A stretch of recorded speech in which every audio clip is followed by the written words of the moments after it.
जय श्री कृष्ण। राधे राधे। श्री यशोदा उत्संग लालित गोपीना प्यारा श्री राधाजी ने लाडीला एवं वैष्णवना वाला श्री ठाकोरजीना चरणों में कोटि कोटि दंडवत प्रणाम।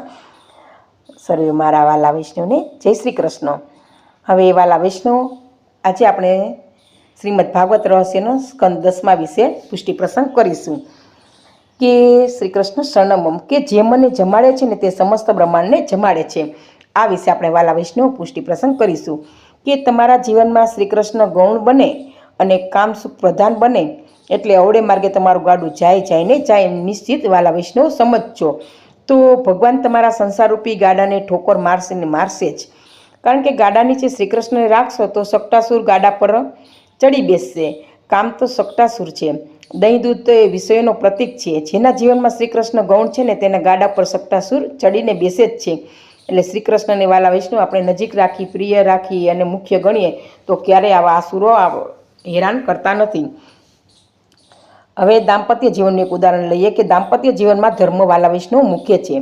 હવે પત્નીને કામ પત્ની કહેતા નથી, ધર્મ પત્ની કહીએ છીએ, કારણ કે પૈસો અને કામ સુખ પ્રથમ નથી, ધર્મ પ્રથમ છે। પૈસો સ્વતંત્ર છે અને બધું સર્વસ્વ પણ ગણી શકાય, એટલે આપણે કહીએ છીએ ને કે પત્નીને ધર્મપત્ની કહેવામાં આવે છે। તો એમ સમજવા લાગ્યા ને આપણે કે પૈસો જ સર્વસ્વ છે, ત્યાંથી જ જીવનમાંથી શાંતિવાલા વૈષ્ણવો ગઈ છે, કારણ કે પૈસાને મુખ્ય ગણવાથી સદાચાર ગયો છે। પૈસા કરતાં વધારે સુખ સંયમ અને સદાચારથી મળે છે। ધનને મર્યાદા હશે તો જ શાંતિ આપશે। 4 પુરુષાર્થ ધર્મ, અર્થ, કામ અને મોક્ષ। પહેલો ધર્મ છે અને છેલ્લો મોક્ષ છે।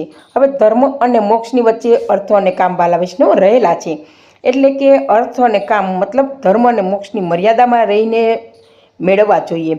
માનવ જીવનમાં અર્થ અને કામ ગૌણ છે, પરંતુ ધર્મ અને મોક્ષ તો એ વાલા વૈષ્ણવ પ્રધાન છે। પહેલું અને ચોથું છે પ્રધાન છે અને વચ્ચેના જે અર્થ અને કામ છે ગૌણ ગણી શકાય।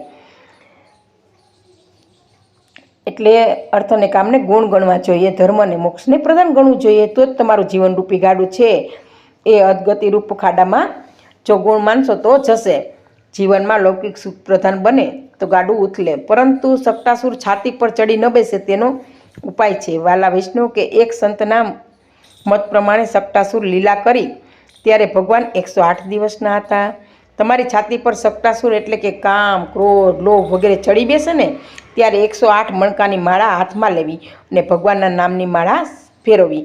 એટલે વાલા વૈષ્ણવ કે જ્યારે પણ આપણા મનમાં આસુરાવેશ આવે, ક્રોધ આવે કે કંઈ પણ આવે ત્યારે આપણે ફક્ત માળા ફેરવવાની કરવાની 108 ને અને શ્રી કૃષ્ણ શરણમમ એ મંત્ર સદા અષ્ટાક્ષર મંત્રનો વાલા વૈષ્ણવ જાપ કરો, કારણ કે જ્યારે આ સક્તાસુર લીલા થઈ એટલે કે જ્યારે કૃષ્ણ પર જશોદામા પર આફત આવી ત્યારે કૃષ્ણ 108 દિવસના હતા અને માળાના મણકા પણ 108 હોય છે, એટલે ત્યારે માળા હાથમાં લઈ અને ભગવાનના નામની ફેરવવી જોઈએ। અષ્ટાક્ષર મંત્રનું સતત રટણ કરવું જોઈએ, જેથી આસુરી શક્તિનો નાશ થાય છે।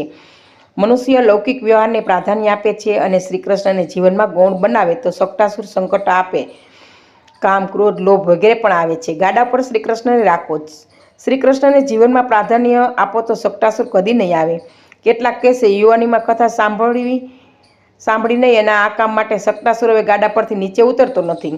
સક્તાસુરને શ્રી કૃષ્ણ મારે છે। જ્યારે કામ, ક્રોધ, લોભરૂપી સક્તાસુર તમારા હૃદય પર ચડી બેસે ને ત્યારે 108 મણકાની માળા હાથમાં રાખી શ્રીમન નારાયણ શ્રી શ્રી કૃષ્ણ શરણમમ આ સાથેની અષ્ટાક્ષર મંત્રની માળા જપવી જોઈએ અને માળા સાથે મૈત્રી કરો તો સક્તાસુર શાંત થશે। એટલે એ વાલા વૈષ્ણવ માળા તો અવશ્ય કરવી જ જોઈએ। માળા સાથે મૈત્રી ન કરો તો સક્તાસુર માથે ચડી બેસશે। કામનો વેગ, ક્રોધનો વેગ સહન કરવો હોય તો પરમાત્માનો આશ્રય કરવો જ પડશે। એટલે હૃદયમાંથી કામ, ક્રોધને દૂર કરવા માટે આપણે સતત અષ્ટાક્ષર મંત્ર રૂપી માળા કરવી જોઈએ અને શ્રી કૃષ્ણ પરમાત્માનું સતત સ્મરણ વાલા વૈષ્ણવો કરવું જોઈએ। હવે તૃણાવર્ત વચનું એક પ્રસંગ જોઈએ કે એક દિવસ યશોદાજી બાલકૃષ્ણને ખોળમાં બેસાડી રમાડતા હતા। તૃણાવર્ત દૈત્યને મારવા કૃષ્ણ ભારે બન્યા એટલે યશોદાજીને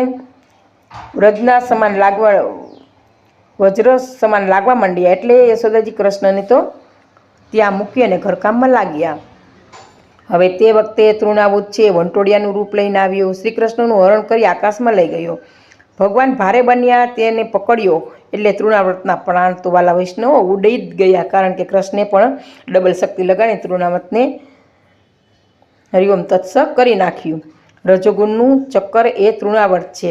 હવે જોયો વાલા વૈષ્ણવ, આપણામાં જે રજોગુણ હોય છે એ તૃણાવર્તનું નામ આપવામાં હોય છે. કામ અને ક્રોધ એ રજોગુણના પુત્ર છે. રજોગુણ મનમાં આવે એટલે મન તો વાલા વૈષ્ણવ ચંચળ જ થાય. તૃણાવર્ત રૂપી વંટોળીઓ આવે એટલે મન ચંચળ થાય. બુદ્ધિ ઈશ્વરથી વિમુખ બને એટલે તૃણાવર્ત આવે અને રજોગુણ આવે. રજોગુણ મનને બહુ ચંચળ બનાવે છે. યશોદાની આંખમાં ધૂળ ભરાય, સંસારનું સૌંદર્ય નિહાળવા સુખ લાગે એટલે આંખમાં તૃણાવર્ત બેઠો એમ માનવું જોઈએ. તે પછી ભગવાન દેખાતા બંધ થાય છે. એટલે જેવી રીતે વંટોળી ઉપરથી યશોદામાની આંખમાં ધૂળ ભરાઈ ગઈ, એટલે કે બહારનું જ્યારે લૌકિક સૌંદર્યમાં વધારે આપણું મન જાય છે ને નિરખી છે, ત્યારે આંખમાં માનો કે તૃણાવર્ત રાક્ષસ આવીને બેસી જાય છે. હવે કૃષ્ણ ધીરે ધીરે મોટા થયા, ઘૂંટણીએ ચાલતા ગૌશાળામાં આવે છે. ગાયો કનૈયાને ઓળખતી અને મોટા મોટા ઋષિઓ ગોકુળમાં ગાયો લઈને આવ્યા હતા. એક ગાયને 2-3 દિવસનો વાછરડો આવેલો તો આ પણ નાનકડો, એટલે કૃષ્ણ સમજે છે કે મારો ભાઈબંધ છે. વાછરડો હમ્મા હમ્મા કરે ત્યારે કૃષ્ણ મૈયા મૈયા કરે છે. કનૈયો વાછરડાને છોડતો નથી. ગાયો આનંદના વાછરડામાં ભૂલી જાય અને વાલથી કનૈયાને ચાટે છે. યશોદાને ખાતરી થઈ કે ગાયોની સેવાના કારણે ગાયોની સેવા કરવા, ગાયોની આશીષથી આપણને દીકરો થયો છે. કનૈયો તો ગાયો સાથે રમે, ઢેલણ ગાડી મળે નહીં ને એટલે ગાયોનું પૂંછડું પકડીને જ કનૈયો ઊભો થવા જાય છે. ત્યારે માં કહે છે, અલ્યા કનૈયા, તું તો બહુ જ તોફાન કરે છે. લાલા, આ ગાયો તને મારશે. તેનું હુલામણું નામ પડ્યું વત્સા પુચ્છા વલંબન. એટલે કે એક વખત યશોદાજી લાલાને ધવડાવતા હતા. તે વખતે તેનું સુંદર મુખ નિહાળે છે. માનો પ્રેમ હોય ત્યારે ભગવાન ખૂબ ધાવે છે. બાળક બહુ ધાવે તો માને ચિંતા થાય છે અને વધારે ધાવશે તો તેને અપચો થશે.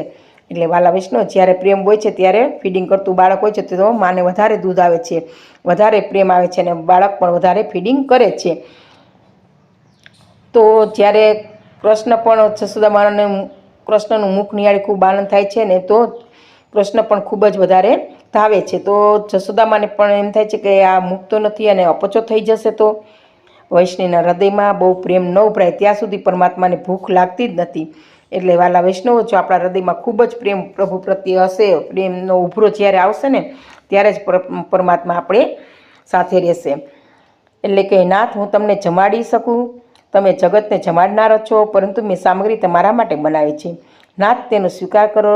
કનૈયો બહુ ધાવે છે. યશોદાને ચિંતા થાય છે કે માં, હું બહુ ધાવું છું પણ તારું દૂધ હું એકલો પીતો નથી. મારા મુખમાં રહેલું સંપૂર્ણ વિશ્વ છે તેનું પાન કરે છે. તેવામાં કૃષ્ણે બગાસું ખાધું. યશોદાને મુખમાં બ્રહ્માંડના દર્શન કરાવ્યા. કનૈયો કહે છે, માં, તું મને એકલાને ધવડાવતી નથી, અનંત જીવોને પણ ધવડાવે છે. તું સમસ્ત બ્રહ્માંડને ધવડાવે છે. ભગવાને સુદામાને અખૂટ સંપત્તિ આપી એટલે યમરાજાને દુઃખ થયું. જ્યારે સુદામાને જે વધારે આપી ત્યારે યમરાજાને દુઃખ થયું હતું. તેણે ભગવાનને કહ્યું, સુદામાના નસીબમાં દારિદ્ર્યનો યોગ છે, તેના ભાગ્યમાં શ્રી ક્ષય લખ્યું આપે છે કે દરિદ્રનો યોગ છે એટલે ક્ષય શ્રી એટલે બધુંય નાશ પામે. પરંતુ કૃષ્ણએ એના ભાગ્યમાં શ્રી ક્ષય લખી નાખ્યું. એટલે આપે સુદામાને આટલું ઐશ્વર્ય આપ્યું તે યોગ્ય નથી એમ યમરાજ કહે છે. તેથી કર્મ મર્યાદા રહેશે નહીં. અમે કર્મ પ્રમાણે બધાને સુખ દુઃખ આપીએ છીએ. ત્યારે પ્રભુએ યમરાજાને કહ્યું કે હું વેદની કર્મ મર્યાદા તોડતો જ નથી. જે મને જમાડે છે તે સમસ્ત બ્રહ્માંડને જમાડે છે. વાલા વૈષ્ણવ, જો આપણે ઠાકોરજીને ભોગ ધરીએ છીએ ત્યારે ઠાકોરજીને જમાડે છે, પરંતુ સમસ્ત બ્રહ્માંડ એ ઠાકોરજીનું સ્વરૂપ છે. એટલે સમસ્ત બ્રહ્માંડને આપણે ભોગ લગાવીએ છીએ અને સમસ્ત બ્રહ્માંડ એ જમે છે.